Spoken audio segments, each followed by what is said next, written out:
नमस्कार, मैं हूं शशांक। आप देख रहे हैं S24। आइए देखते हैं सबसे विस्तार से। और प्रायिकता के लिए लाखों लोगों को मैं खड़ा किया।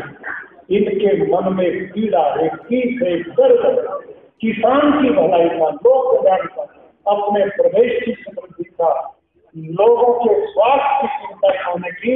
और अनेक बार इन्होंने जो सम्मान प्यार से मुझे मिला और मुझे विश्वास है और मैं इनके इस भावना की कदर करते हुए आप सबके बीच में माननीय मुख्यमंत्री जी को आश्वासन देता हूं।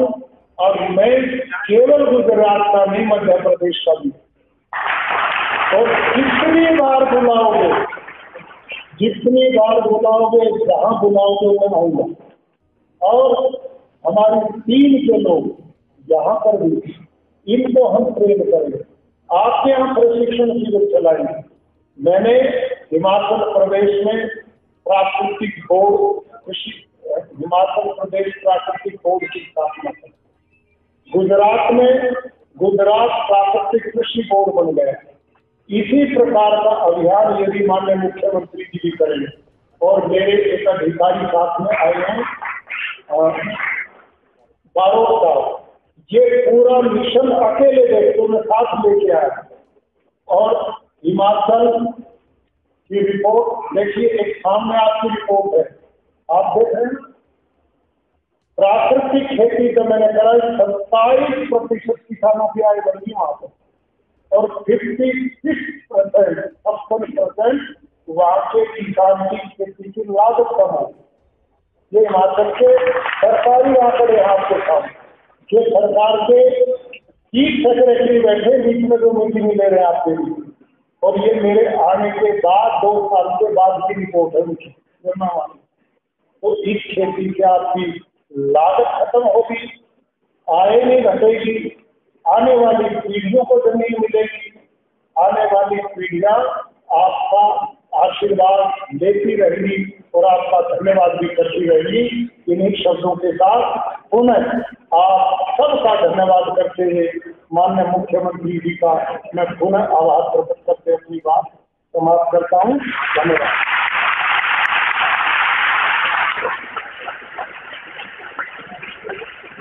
एक बार अपने साथ में खड़े होकर आचार्य देव जी का अभिनंदन करें, स्वागत करें, उनको मार्गदर्शन करिए। बहुत अभिनंदन।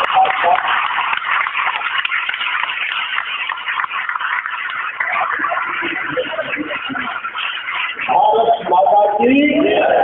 अपने अपने स्थान पर बैठेंगे हम, और जब अपने गवर्नर साहब मध्य प्रदेश के जो हमको संबोधित करेंगे, उससे पहले केवल 1 मिनट में जो आचार्य देवव्रत जी ने यहाँ कहा है, हम केवल ताली बजाने के लिए आए, बहुत अच्छे बोले, क्या फतेह लिया।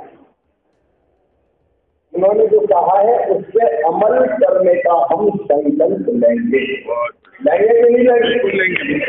तो जहाँ जहाँ जो लोग मुझे सुन रहे हैं अभी, उनको सुना है, वो प्राकृतिक खेती पूरी धरती पर नहीं कर रहा। जैसे उन्होंने शुरू किया, मैं नहीं तो कहेंगे कि मामा गड़बड़ कर रहा, शुरू कर रहा। अब मैं यही कह रहा हूँ कि मैं स्वयं भी ये संकल्प लेता हूँ, अपने आप से शुरू कर रहा हूँ। मैं खुद भी 5 एकड़ जमीन में प्राकृतिक खेती की शुरुआत करूंगा। मध्य प्रदेश के सेवक के नाते में बोले कमल शुरू कर दी। और जितने भी हमारे किसान साथी है उनसे मेरा यही कहना है कि अगर आपके पास 2 एकड़ जमीन है तो आप 1 एकड़ लो, 5 एकड़ जमीन है तो 1 एकड़ पूरी में मत करो। एक बार प्रैक्टिकल करके देखिए, अगर थोड़े से शुरू करके हमको लाभ पूरा दिखेगा तो फिर हमारे कहने की जरूरत नहीं पड़ेगी, अपने आप ही कर लोगे।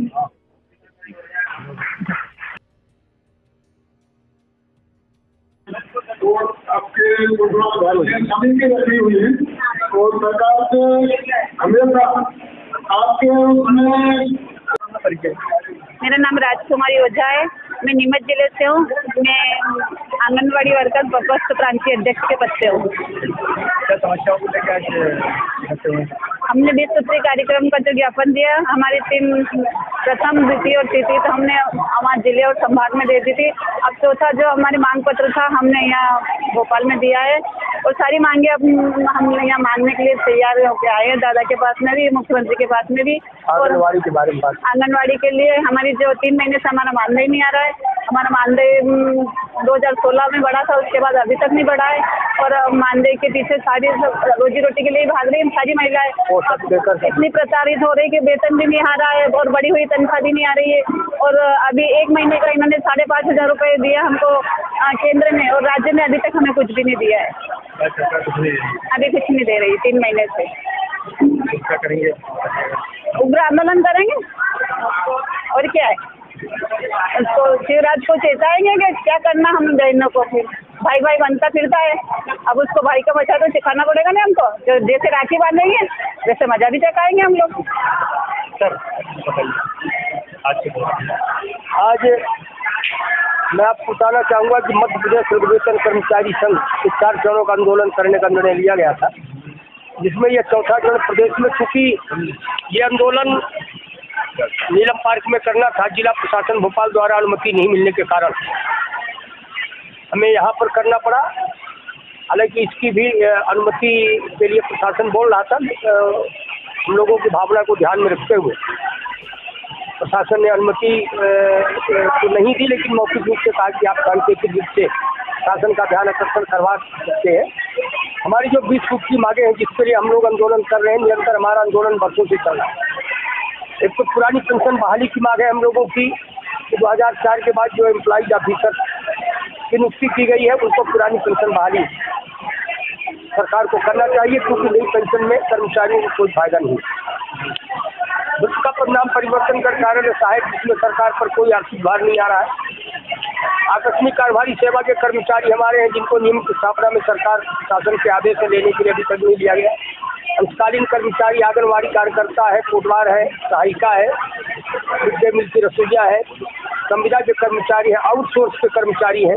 तो तमाम जो हमारे साथी जो इनकी प्रमुख मांगे हैं, हमारी सरकार से एक ही मांग है कि इनको नियमित सेवा का कर्मचारी घोषित किया जाए, क्योंकि इससे कम वेतन में परिवार का भरण पोषण नहीं हो सकता है।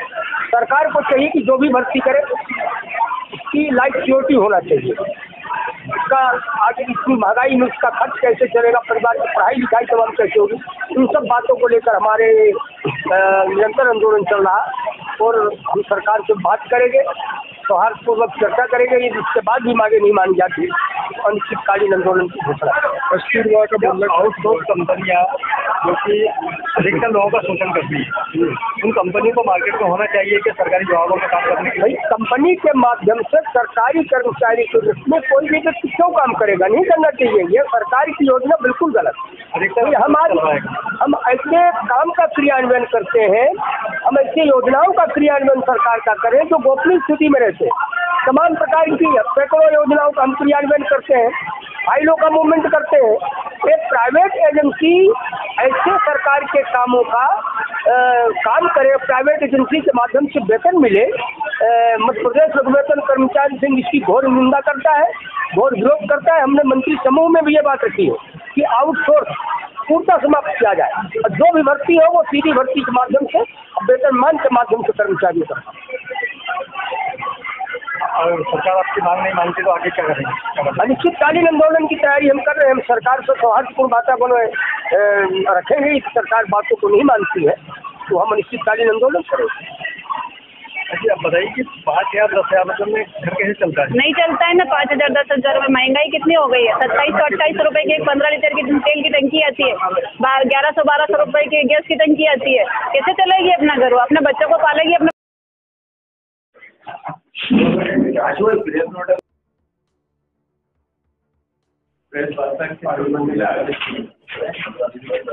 ये प्रेस वार्ता social democratic party Madhya Pradesh की जानिब से की गई है।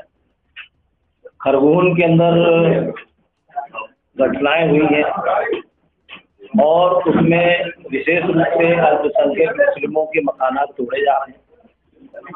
ये घटना पूर्व नियोजित तरीके से बाकायदा कपिल मिश्रा के जरिए जुलूस चालू होने के बाद उन्होंने भड़काऊ भाषण दिए और भड़काऊ भाषण के बाद लोग मस्जिदों के सामने आए और आने के बाद उन्होंने डीजे वगैरह के लिए आपत्तिजनक गाने बजाए और लोगों को ललकारा और इस तरह से भड़काया, और वहाँ पर खुद पत्थर जलाने के बाद मुसलमानों के ऊपर उन्होंने आरोप लगाया और उस घटना को पूरे के पूरे तरीके से उन्हीं मुसलमानों पे मर दिया गया और उनके मकानात भी गिराए जा रहे हैं। इस तरह से ये संदेश जा रहा है कि मध्य प्रदेश की सरकार जो है वो विशेष रूप से जो है मुसलमानों के दमन कर रही है। तो हम डीजीपी को भी इस सिलसिले में हमने एक मैटर दिया है और सीडी भी दी है, और इस बात के लिए डीजीपी से मांग की है कि ऐसे जुलूसों पे जो है रोक लगाई जाए, कपिल मिश्रा पे कार्रवाई की जाए और हथियारबंद जुलूसों को रोका जाए, और जो लोग गिरफ्तार हो गए हैं उनको रिहा किया जाए, और जिनके मकानात गिराए गए हैं उनको मुआवजे दिए जाए। इस तरह से हमारी मांग है, और यदि अगर सरकार इसमें निष्पक्ष कार्रवाई नहीं करेगी तो हम जो है एक पूरे प्रदेश के अंदर में आंदोलन करेंगे। और देखिए, अभी 3 मुख्यमंत्रियों में होड़ मची हुई है कि कौन हिंदुत्व का एजेंडा सबसे ज्यादा आगे लेकर जाता है। मुख्यमंत्री योगी आदित्यनाथ, मुख्यमंत्री शिवराज सिंह चौहान और मुख्यमंत्री कर्नाटक बोम्मई, इन तीनों मुख्यमंत्री में होड़ मची हुई है कि कौन हिंदुत्व का एजेंडा सबसे आगे लेकर जाता है। इस होड़ में हमारे मुख्यमंत्री शिवराज सिंह चौहान ये दिखाना चाहते हैं कि हम उन दोनों मुख्यमंत्री से मैं ज्यादा आगे पावरफुल हूं और मैं इस बुलडोजर संस्कृति के द्वारा इस हिंदुत्व के एजेंडा को प्राप्त करना चाहता हूं। और वो किसी भी अपराध के मामले में, चाहे वो किसी भी संप्रदाय का हो, अगर कोई अपराध घटित होता है तो तुरंत उसका मकान तोड़ दिया जाता है। जबकि होना ये चाहिए कि हमारे देश में एक न्यायिक प्रक्रिया है, एक न्यायिक प्रणाली है, और किसी भी अपराधी को सजा देना या उसको बरी करना उस न्यायालय के अधीन है, न कि सरकार के अधीन है, न कि मुख्यमंत्री के अधीन है, न कि गृह मंत्री के अधीन है। तो चूंकि हमारे यहाँ एक न्यायिक प्रक्रिया है और शिवराज सिंह चौहान उस न्यायिक प्रक्रिया को चुनौती देते हुए एक उसके समानांतर न्यायिक प्रक्रिया स्थापित करना चाहते हैं, इसलिए उन्होंने ये बुलडोजर संस्कृति को अपनाया है। उनका कहना है कि पत्थर वाले अगर कोई ऐसा काम करेंगे तो हमने कानून बना रखा है, इस कानून के तहत ही हम काम करते हैं। भैया, पत्थर वालों के बाद वो तलवारबाज भी तो आते हैं ना, तलवारबाज जो आगे तलवार जो नारे लगाते हैं उनके खिलाफ जो पत्थर फेंक रहे हैं आप उन पे कार्रवाई करिए ना, मगर आपको ये कौन से आईपीसी के सेक्शन में या सब सेक्शन में लिखा है कि आप तुरंत जाकर उनका मकान गिरा दीजिए? कोई सेक्शन तो बताइए मुझे आईपीसी में कि उनके मकान गिराने के लिए उस सेक्शन में इजाजत दी गई हो कि उसका मकान गिरा दिया जाए। मान लीजिए कोई पत्थर फेंक रहा है तो आप उसको गिरफ्तार करिए, न्यायालय में पेश करिए, क्योंकि मैं बार बार कह रहा हूँ हमारे यहाँ एक न्यायिक प्रक्रिया है, उसके तहत सजा देना या बरी करना एक न्यायालय का काम होता है। मगर यहाँ सरकार ही न्यायालय के रूप में आ गई है, तो ये मध्य प्रदेश में नहीं चलेगा। और अगर सरकार ने इस बुलडोजर संस्कृति को बंद नहीं किया तो हम पूरे मध्य प्रदेश में उग्र आंदोलन करेंगे, और इसके लिए मुख्यमंत्री शिवराज सिंह चौहान को और गृह मंत्री नरोत्तम मिश्रा को जवाब देना होगा।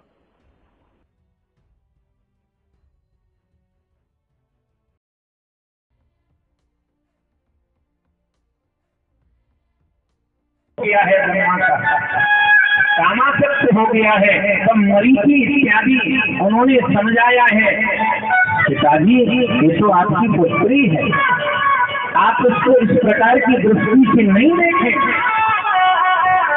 इस प्रकार से उचित नहीं है। तब ब्रह्मा जी ने अपने शरीर का परित्याग किया है, और जैसे ही शरीर का परित्याग किया है सज्जनों, तो ब्रह्मा जी के उस शरीर से स्त्री और पुरुष का जोड़ा उत्पन्न हुआ है। स्त्री का नाम था शत्रुता और पुरुष का नाम था मनु। बकाया जो शरीर बना था, जो सर्दी में छा जाता है कोहरा, वह बना। वहां से हमारा मैथुन धर्म स्त्री और पुरुष के द्वारा सृष्टि का क्रम आगे बढ़ा,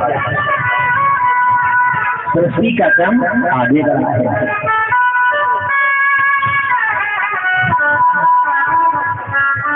मैथुन धर्म, ध्यान से सुने, मैथुन धर्म। तो ब्रह्मा जी दूसरा शरीर उन्होंने धारण किया है, तो ब्रह्मा जी ने दूसरा शरीर दूसरे ब्रह्मा बने, और जब दूसरे ब्रह्मा बन गए हैं तो उनकी स्त्री और पुरुष के मिथुन धर्म के द्वारा इनकी 5 संतानें हुई। हम लोग मनु की संतान हैं, इसलिए हम मनुष्य कहलाते हैं। बोलो राधे राधे, जोर से बोलो ना राधे। वहां से इनकी 5 संतानें हुई। बोले कौन कौन सी? एक उनकी है आकृति, देवहूति और प्रसूति, ये 3 कन्या हुई इनकी। 2 बेटा हुए, कौन कौन से? प्रियव्रत और उत्तानपाद।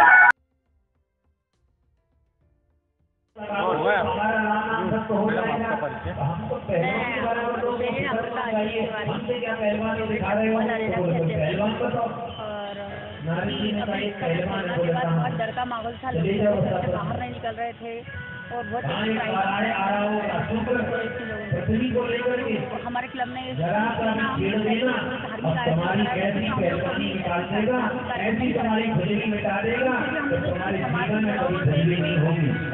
मतलब मन में आया, विचार आया हमारे सब क्लब के सदस्यों का भागवत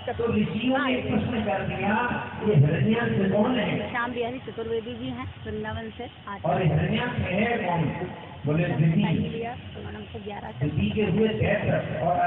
लगातार कितने वर्षों से इस तरीके का कार्यक्रम आप करते आ रहे हैं? ये मेरा कार्यक्रम का पहला चरण है। क्या सोच के आपने ये कार्यक्रम 7 दिवसीय श्रीमद् भागवत कथा का आयोजन किया है? सोच मैंने बताया ना कि कोरोना के बाद लोग डर गए थे, क्योंकि अभी जो 3rd लहर आई उसके बाद तो लोगों को ये हो गया कि वो कोई इवेंट में नहीं निकल सकते, घर से बाहर नहीं निकल सकते थे, घर में खौफ का माहौल था कि निकलता ही नहीं था इंसान। तो ऐसा हमारे क्लब के लोगों ने विचार किया कि क्यों ना कोई ऐसा कार्यक्रम आयोजित किया जाए और कृष्ण भगवान से बढ़कर जो वो एक दिमाग में मतलब म्यूजिक और सब कुछ रहता है, मतलब तो उपस्थित हो जाते हैं। शाम अभी ये 3रा दिन है और 300-400 लोग तो शाम तक भी। जैसा कि देखा जा रहा है युवा पीढ़ी जो है वो इस भाव से नहीं कठिन होती है कि भगवान भी हैं कि नहीं है, तो क्या संदेश देना चाहती हैं आप युवा पीढ़ी को? मैं युवा पीढ़ी को ये देना चाहती हूँ मानसिक शांति से ही सब कुछ होगा। पीसफुल माइंड है तो पीसफुल माइंड में अच्छे डिसीजन क्योंकि कोरोना के 3 साल 2 साल बड़ी मुश्किल से 3 लहर के बाद हुआ है। लोगों के रोजगार गए हैं, कई लोगों के मध्यवर्ती लोग होते हैं, सभी को बहुत परेशानी हुई उनको झेलने में। तो मानसिक तनाव बहुत था, तो हम चाहते हैं कि मानसिक तनाव को भागवत के माध्यम से ये था हमारा उद्देश्य। इसलिए मेरा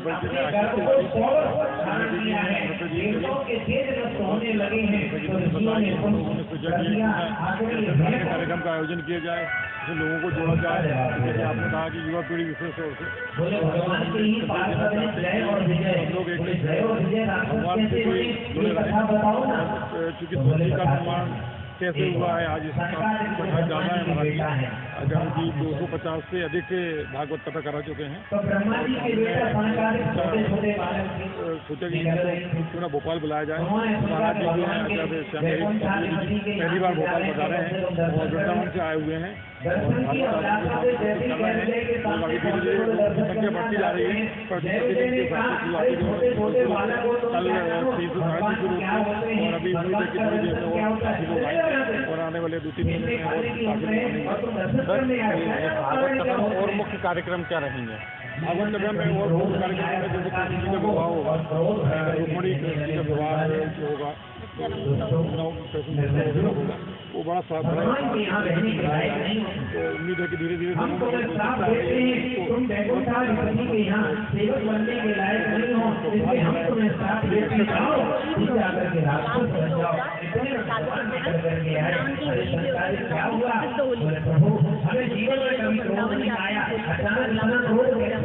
होली हम लोग यहाँ प्रस्तुत करेंगे के साथ प्रसादी वितरण है। कितने बजे तक? 5 बजे से 8 बजे, शाम 5 से 8 हम लोगों ने कथा करना।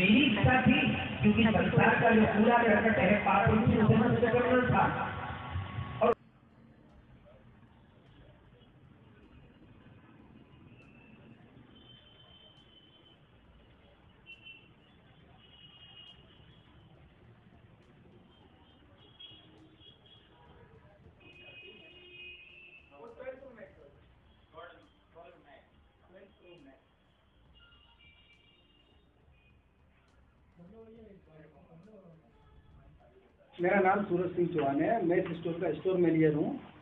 हमारी इस कंपनी में फ़ोन खरीदे भी जाते हैं और बेचे भी जाते हैं। ये कंपनी सेकंड हैंड है, यहाँ रिफर्बिश्ड फ़ोन मिलते हैं और यूज्ड किए हुए। तो हमारे यहाँ से जो भी कस्टमर यहाँ से फ़ोन परचेज करता है उसको 6 महीने की वारंटी हमारी कंपनी प्रोवाइड कराती है और 30 दिन का रिप्लेसमेंट देती है। बाकी का हमारे यहाँ रिपेयर का काम भी होता है। अगर किसी कस्टमर का कोई फ़ोन रिपेयर कराना है तो पर्टिकुलर किसी एक कंपनी को टारगेट करके ये काम किया जाता है कि या सभी कंपनियों नहीं, सारी कंपनी के सारे ब्रांड के फ़ोन मिलते हैं हमारे पास और एक्सेसरीज भी मिलती है जो न्यू अराइवल होती है। मतलब किसी एक पर्टिकुलर ब्रांड के लिए आप नहीं करते हैं, हर ब्रांड के लिए आप ऑल ब्रांड अवेलेबल होता है हम लोग। और क्या क्या नया फीचर्स आप यहाँ कोलार रोड पे जो आप ये कैसीफाई आउटलेट शुरू कर रहे हैं, तो और कौन कौन से नए फीचर्स ला रहे हैं जो अभी तक भोपाल में नहीं था या कोलार रोड पे नहीं था? नहीं, मैं आपको बता देता हूँ कि ये कैसीफाई कंपनी अभी नया अपने पास आया है अपने एमपी भोपाल में। इसमें क्या है, अपने 2 आउटलेट और हैं, एक एमपी नगर में है, एक हमीदिया रोड पे है। तो ये अभी नया ओपन हुआ है और इसमें क्या है, कस्टमर को बहुत सुविधा है। जैसे कोई भी अगर नया फ़ोन ले रहा है जो 1.5 लाख रुपए का, तो हमारी कंपनी उसको 80-90 हज़ार रुपये में देती है और फ़ोन बिल्कुल न्यू ब्रांड होता है, कोई स्क्रैचेस नहीं होता, कोई डेंट नहीं होता है। तो कस्टमर को फ़ायदा है। और साथ में क्या है, नए फ़ोन में 1 साल की वारंटी होती है, हमारी कंपनी 6 महीने की वैसे ही देती है। नए फ़ोन में रिप्लेसमेंट का कोई ऑप्शन नहीं होता, हमारी कैसीफाई कंपनी 30 दिन का रिप्लेसमेंट देती है। तो ये बेनिफिट है हमारी कंपनी में। जैसे किसी को अगर मोबाइल पसंद नहीं आता है, कुछ दिन यूज़ करने के बाद उसे लगता है कि यार ये मोबाइल मेरे काम का नहीं है, तो मुझे चेंज करना चाहिए, तो कर सकते हैं क्या? नहीं, पहले ही कस्टमर को गाइड कर दिया जाता है, बता दिया जाता है कि यदि आप यहाँ से फ़ोन लेके गए और इंटरनली इसमें कोई फॉल्ट निकलता है तो बिना आपसे सवाल जवाब किए आपका फ़ोन रिप्लेस कर दिया जाएगा। वो 6 महीने के अंदर, 30 दिन के अंदर। बाकी 6 महीने की तो वारंटी होती है। वो फिर हमारे जो सर्विस सेंटर टेक्नीशियन होता है वो फिर उसको रिपेयर करके आपको सही कर देते हैं। आप लोग अभी आउटलेट पे आए? मेरा नाम नंदिनी शुक्ला है और मैं एक NGO रन करती हूँ, संजीवनी फाउंडेशन सोसाइटी। जैसा कि मैं 2 दिन पहले आई थी, शुक्ला भैया पीछे खड़े हुए हैं। तो मेरी मदर है 77 ईयर्स ओल्ड, तो भैया ने बहुत प्यारा सा सेट दिखाया मदर के लिए, क्योंकि वो टच यूज नहीं कर पाई हैं। तो बहुत अच्छा 5,500 का सेट लेकर गई हूँ, वो भी 6,000 कुछ का था, उसमें भी 700 इन्होंने कम किए हैं। तो आई एम वेरी हैप्पी कि भाई इस टाइप की कोई चीज़ आई है। तो आपके कोलार क्षेत्र में ये सौगात दी जा रही है, तो कैसा महसूस? मैं बहुत अच्छा महसूस कर रही हूँ। मेरी फ्रेंड बबीता जी हैं, इनको लेकर आई, मैंने चलो तुम भी 15-20 हज़ार का एक मोबाइल ले लो, एटलीस्ट वो 25-30 का है तो हमको 15-20 में मिल जाएगा। बहुत बहुत धन्यवाद है भैया का और शुक्ला भैया का, इतना बढ़िया इन्होंने शोरूम डाला है। Thank you so much. Okay, thank. आज के लिए इतना ही, हम मिलते हैं कल फिर एक बड़ी खबर को लेकर। मैं खुशी के लम्हों की माला पिरोता हूँ, खूबसूरत यादों को सजाता हूँ, यादें जो कि याद रह जाती हैं। कॉन्टैक्ट 9669530217।